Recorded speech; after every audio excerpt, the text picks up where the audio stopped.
നമസ്കാരം, right story ന്യൂസിലേക്ക് സ്വാഗതം.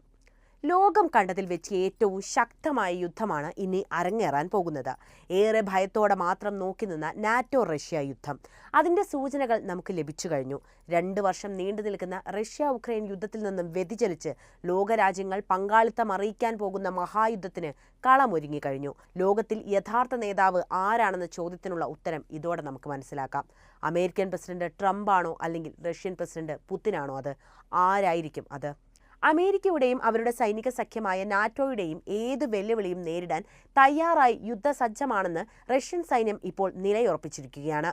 ഇതിന്റെ ഭാഗമായുള്ള പരിശീലനത്തിനും റഷ്യ തുടക്കമിട്ടിരിക്കുന്നു. ഹൈപ്പർസോണിക് മിസൈൽ ഉൾപ്പെടെ വിക്ഷേപിച്ചാണ് റഷ്യൻ സൈന്യം പരിശീലനം നേടുന്നത്. റഷ്യൻ സൈന്യത്തിലെ വളരെ ചെറിയ വിഭാഗം മാത്രമാണ് ഉക്രൈനുമായുള്ള സൈനിക നടപടിയിൽ ഇപ്പോൾ പങ്കെടുക്കുന്നത്. വലിയ വിഭാഗം സൈനികരും അണിയറയിൽ ഉത്തരവിനായി കാത്തു നിൽക്കുകയാണ്. ഇവരിൽ ഒരു വിഭാഗം മാത്രമാണ് ഇപ്പോൾ പ്രതിരോധ മന്ത്രാലയത്തിന്റെ നിർദ്ദേശപ്രകാരം പരിശീലനത്തിൽ ഏർപ്പെട്ടിരിക്കുന്നത്. കിഴക്കൻ മെഡിറ്ററേനിയനിൽ ഡിസംബർ 1 ആരംഭിച്ച സൈനിക അഭ്യാസത്തിൽ ആധുനിക യുദ്ധക്കപ്പലുകൾ, യുദ്ധവിമാനങ്ങൾ ഉൾപ്പെടെയാണ് പങ്കെടുത്തിരിക്കുന്നത്. ഹൈപ്പർസോണിക്, ക്രൂയിസ്, ബാലിസ്റ്റിക് മിസൈലുകളുടെ വിക്ഷേപണവും ഇതോടൊപ്പം നടത്തിയിട്ടുണ്ട്. ആദ്യഘട്ടത്തിൽ മാത്രം 1000 നാവികരും ഏവിയേറ്ററുകളും 10 പടക്കപ്പലുകളും സൈനിക സഹായ കപ്പലുകളും 24 യുദ്ധവിമാനങ്ങളും കോസ്റ്റൽ മിസൈൽ വിഭാഗവും പങ്കെടുത്തതായാണ് റഷ്യൻ പ്രതിരോധ മന്ത്രാലയം അറിയിച്ചിട്ടുള്ളത്. എന്തു വന്നാലും റഷ്യയുടെ പരമാധികാരം നിലനിർത്താനായി റഷ്യൻ പ്രസിഡന്റ് വ്ളാഡിമിർ പുടിൻ ഏതറ്റം വരെയും സഞ്ചരിക്കാൻ തയ്യാറാണെന്ന് ലോകത്തോട് വിളിച്ചു പറയുന്ന കാര്യങ്ങളാണ് അവിടെ നിന്ന് റിപ്പോർട്ട് ചെയ്യുന്നതൊക്കെ. പുടിനെ സംബന്ധിച്ച് റഷ്യൻ ജനതയും രാജ്യവും തന്നെയാണ് പരമപ്രധാനം. അതുകൊണ്ട് തന്നെയാണ് അമേരിക്ക എന്ന വലിയ ശക്തിക്കെതിരെ തുടരെ പുതിയ ആയുധ നിർമ്മാണത്തിലേക്ക് റഷ്യ കൂടുതൽ പണം ചെലവാക്കുന്നത് പോലും. പണം മാത്രമല്ല, സാങ്കേതിക വിദ്യയും മാനവ വിഭവശേഷി പോലും ഇതിലേക്ക് കേന്ദ്രീകരിക്കപ്പെടുന്നതിന്റെ പ്രധാനപ്പെട്ട കാരണം വരെ ഏത് നിമിഷം വേണമെങ്കിലും യുദ്ധത്തിന്റെ ഭീകരത കൂടുമെന്ന പുടിന്റെ കണക്കുകൂട്ടലാണ്. ഇതിന്റെ ഭാഗമായിട്ടാണ് റഷ്യ സാത്താൻ 2 എന്ന തന്റെ പുതിയ ആയുധപ്പുരയിലേക്ക് കടക്കുന്നത് പോലും. സാത്താൻ 2 ഈ ലോകത്തെ ചുട്ടുചാമ്പലാക്കാൻ തക്ക പ്രഹരശേഷിയുള്ള റഷ്യയുടെ വജ്രായുധം എന്ന് നമുക്ക് ഇതിനെ വിശേഷിപ്പിക്കാം. സാത്താൻ എന്ന് റഷ്യ ഇത്തരം മിസൈലുകളെ വിളിക്കാനുള്ള പ്രഥമ കാരണവും അതിന്റെ പ്രഹരശേഷി ഒന്നു തന്നെയാണ്. സാത്താൻ എന്ന വാക്കിന്റെ അർത്ഥത്തെക്കുറിച്ചും അതിന്റെ വ്യാപ്തിയെക്കുറിച്ചും ആർക്കും തന്നെ പറഞ്ഞു തരേണ്ടതില്ലല്ലോ. ക്രിസ്ത്യാനിറ്റി ആയാലും ഹിന്ദുയിസം ആയാലും ഒക്കെ തന്നെ സാത്താൻ എന്ന വാക്ക് പൗരാണിക കാലം മുതലേ നമുക്ക് പരിചയമുണ്ടതാണ്. ദ ഡെവിൾ എന്നാണ് ആ വാക്കിന്റെ പൂർണ്ണാർത്ഥം. ലോകം കണ്ട ഏറ്റവും വലിയ സാത്താനെ നിർമ്മിക്കുന്ന തിരക്കിലായിരുന്നു കുറെ നാളുകളായി റഷ്യ. ഭൂഖണ്ഡാന്തര ബാലിസ്റ്റിക് മിസൈൽ ഡിസൈൻ ചെയ്ത കാലഘട്ടം മുതൽ റഷ്യ നൽകിയ പേര് സാത്താൻ എന്ന് തന്നെയാണ്. പുതിയ മിസൈലാകട്ടെ സാത്താൻ 2 എന്നാണ് അറിയപ്പെടുന്നത്. ഈ വിവരം നമ്മുടെ നാഷണൽ മീഡിയ ആയാലും അതുപോലെ തന്നെ ഇന്റർനാഷണൽ മീഡിയ ഒക്കെ ആയാലും മിസൈലിനെ കുറിച്ച് പറയുമ്പോൾ വാതോരാതെ സംസാരിക്കുന്നത് അതിന്റെ പ്രഹരശേഷി തന്നെയാണ്. അതിന്റെ സ്വഭാവ സവിശേഷതയെക്കുറിച്ച് അടിവരയിടുമ്പോഴൊക്കെ പറയുന്നത് വളരെയധികം പ്രഹരശേഷിയുള്ള, ലോകത്ത് ഇതുവരെ കണ്ടതിൽ വെച്ച് ഏറ്റവും അപകടകാരിയായ ആയുധം എന്ന് തന്നെയാണ്. ഇതുകൊണ്ടാണ് റഷ്യയുടെ വജ്രായുധമായി സാത്താൻ 2 സ്ഥാനം പിടിക്കുന്നത്. ഒരിക്കൽ ഇത് പ്രയോഗിക്കപ്പെട്ടാൽ അതിന്റെ പ്രഹരശേഷിയിൽ നിന്ന് ലോകം കരകയറാൻ ദിവസങ്ങളോ മാസങ്ങളോ, പറ്റുമെങ്കിൽ വർഷങ്ങളോ എടുത്തേക്കാം. ഡിസംബർ 2 നടന്ന അഭ്യാസത്തിൽ ഫ്ലീറ്റ് മിസൈൽ ഫ്രിഗേറ്റുകളായ അഡ്മിറൽ ഗോർഷ്കോവും അഡ്മിറൽ ഗൊലോവ്കോയും ഹൈപ്പർസോണിക് സിർക്കോൺ മിസൈലുകൾ തൊടുത്തുവിടുകയുണ്ടായി. ഡീസൽ ഇലക്ട്രിക് അന്തർവാഹിനിയായ നൊവോറോസിക്സ് ഒരു കാലിബൻ ക്രൂയിസ് മിസൈലും കടൽ ലക്ഷ്യമായി വിക്ഷേപണം നടത്തിയിട്ടുണ്ട്.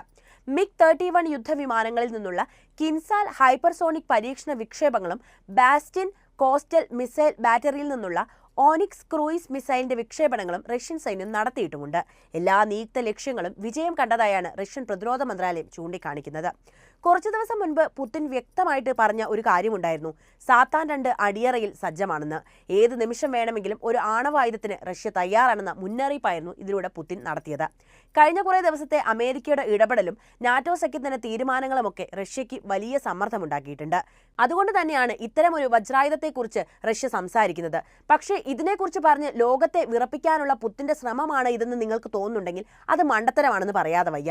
പുടിൻ ഒന്നും വെറുതെ പറയാറില്ല. പറയുന്നത് മുഴുവൻ നടത്തി കാണിച്ച ചരിത്രമാണ് അദ്ദേഹത്തിനുള്ളത്. കുറച്ചു ദിവസം മുൻപാണ് ഉക്രൈൻ ബാലിസ്റ്റിക് മിസൈൽ റഷ്യയ്ക്ക് നേരെ പ്രയോഗിക്കാനുള്ള അനുമതി US പ്രസിഡന്റ് ജോ ബൈഡൻ നൽകിയത്. ഇത് റഷ്യയെ കുറച്ചൊന്നുമല്ല പ്രകോപിപ്പിച്ചിട്ടുള്ളത്. അനുമതി കിട്ടിയതോടെ ഉക്രൈന്റെ ആത്മവിശ്വാസം വർദ്ധിക്കുകയും അത് റഷ്യക്കെതിരെ പ്രയോഗിക്കാൻ തയ്യാറാവുകയും ചെയ്തതോടെ കൂടുതൽ ആയുധങ്ങൾ നിരത്തി ഉക്രൈനെ ആക്രമിക്കാനുള്ള പദ്ധതി റഷ്യ തയ്യാറെടുത്തു. ഇതിന്റെ ഭാഗമായി ഉത്തര കൊറിയയുടെ സൈനികർ വരെ യുദ്ധത്തിലേക്ക് എത്തപ്പെട്ടു. ആണവ നിയമം പോലും തിരുത്തിയെഴുതി ആണവായുധമെടുക്കാൻ റഷ്യ മടി കാണിക്കില്ലെന്ന് പുടിൻ തുറന്നു പറഞ്ഞതോടെ നാറ്റോ സഖ്യത്തിന് യുദ്ധം വല്ലാതെ മണത്തു തുടങ്ങിയിട്ടുണ്ട്. അതുകൊണ്ട് തന്നെയാണ് പ്രതിരോധിക്കാൻ സജ്ജമാണെന്ന് നാറ്റോയും വ്യക്തമാക്കി നിലവിൽ വന്നത്. നിലവിൽ ഉക്രൈനുമായി റഷ്യ തുടരുന്ന യുദ്ധത്തിലേക്ക് നാറ്റോ സഖ്യകക്ഷികളും കൂടി വരുന്നതോടെ ചിത്രം വല്ലാണ്ട് മാറുകയാണ്. ഉക്രൈന് നാറ്റോ സഖ്യകക്ഷികൾ നൽകുന്ന പിന്തുണയാണ് റഷ്യ എന്നും പ്രകോപിപ്പിച്ചിട്ടുള്ള ഒരു കാര്യം. ആണവായുധം നൽകാൻ നാറ്റോ രാജ്യങ്ങൾ തയ്യാറാവുകയാണെങ്കിൽ റഷ്യ ലോകത്തിലെ ഏറ്റവും മാരകായുധത്തെ എടുക്കുമെന്നാണ് റഷ്യൻ പ്രസിഡന്റ് വ്ളാഡിമിർ പുടിൻ പറയുന്നത്. ഇതിനോടകം തന്നെ റഷ്യ ഉക്രൈന്റെ ഊർജ്ജോൽപാദന മേഖലയെയും പ്രതിരോധ മേഖലയെയും ലക്ഷ്യം വെച്ച് ആക്രമണം നടത്തുകയാണെന്ന് ഉക്രൈൻ ലോകത്തോട് പറഞ്ഞിട്ടുമുണ്ട്.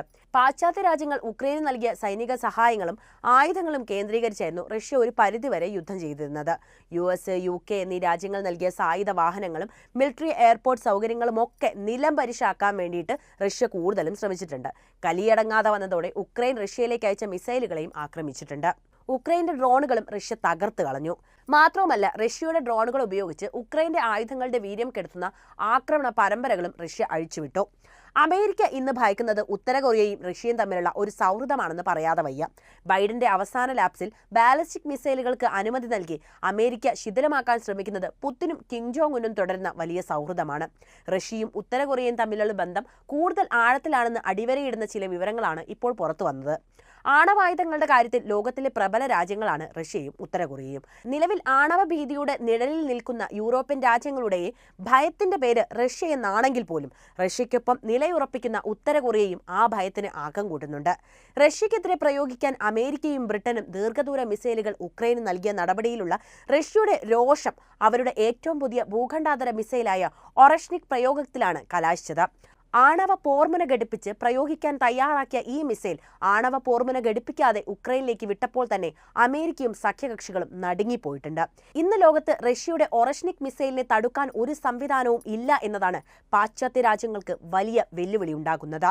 നാറ്റോ സഖ്യത്തിന്റെ ദീർഘദൂര മിസൈലുകളുമായി വന്ന ഒരു ട്രെയിൻ റഷ്യ തകർത്തതും അടുത്തിടെയാണ്. സ്ഥാനമൊഴിയുന്നതിന് മുൻപ് സംഘർഷം വർദ്ധിപ്പിക്കാൻ ശ്രമിക്കുന്ന ജോ ബൈഡന്റെ നീക്കം വെല്ലുവിളിയായി കണ്ടിട്ട് തന്നെയാണ് റഷ്യ ഇപ്പോൾ മറുതന്ത്രം ആവിഷ്കരിക്കുന്നത്. സിറിയൻ ഭരണകൂടത്തിനെതിരായ വിമതരുടെ നീക്കത്തെ ബോംബർ വിമാനങ്ങളെ ഉപയോഗിച്ചാണ് റഷ്യ നേരിടുന്നത്. സിറിയയിലെ വിമതർക്ക് പിന്നിൽ അമേരിക്കയുടെയും ഇസ്രയേലിന്റെയും ചാര സംഘടനകളാണെന്നാണ് റഷ്യയും ഇറാനും സംശയിക്കുന്നത് പോലും.